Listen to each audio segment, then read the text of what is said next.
Ne balaie plus ta chambre la nuit. Ne balaie plus ta chambre la nuit. C'était la seule phrase que ma grand-mère me répétait chaque soir depuis que j'étais petite. Je pensais que c'était juste un de ces vieux proverbes sans importance. Mais ce soir-là, j'ai compris pourquoi. C'était en plein mois d'août, à Wessay. L'air était lourd, et le vent portait une odeur étrange, comme de la terre humide mélangée à du sang séché. Ma lampe à pétrole vacillait.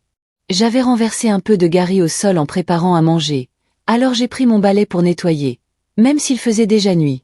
À peine ai-je balayé le premier tas que j'ai entendu un chuchotement. « Rends-moi ce que tu prends. » J'ai sursauté, mais il n'y avait personne dans la chambre. Je me suis dit que c'était dans ma tête. J'ai continué. Puis le tas de poussière a commencé à bouger. Dedans, un petit objet noir brillait. En le ramassant, j'ai senti un froid glacial parcourir ma main. C'était une dent humaine. La lampe s'est éteinte d'un coup. L'obscurité a avalé la pièce, et j'ai senti quelque chose derrière moi. Une odeur de pourriture, un souffle chaud dans mon cou. Chaque grain de poussière est une partie de moi. Murmurait la voix. J'ai voulu courir, mais la porte refusait de s'ouvrir. Mes pieds s'enfonçaient dans le sol comme dans de la boue. Quand j'ai regardé en bas, ce n'était pas de la terre, c'était des mains, des dizaines de mains noires, maigres, qui me tiraient vers le sol. J'ai crié le nom de ma grand-mère. La porte a volé en éclats. Elle est entrée avec un pot d'argile fumant, rempli de feuilles et de cendres. Elle a jeté la fumée vers le sol, et les mains ont reculé. La voix s'est tue. Elle m'a attrapé par le bras, les yeux pleins de larmes. Je t'avais prévenu.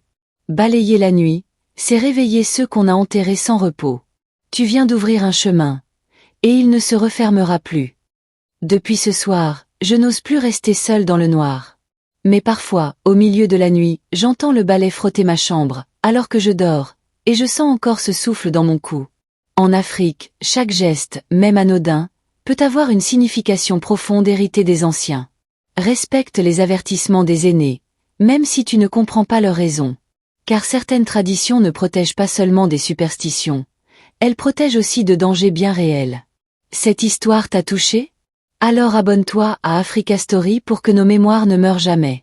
Chaque like, chaque commentaire, c'est une parole d'ancêtre qui revient à la vie.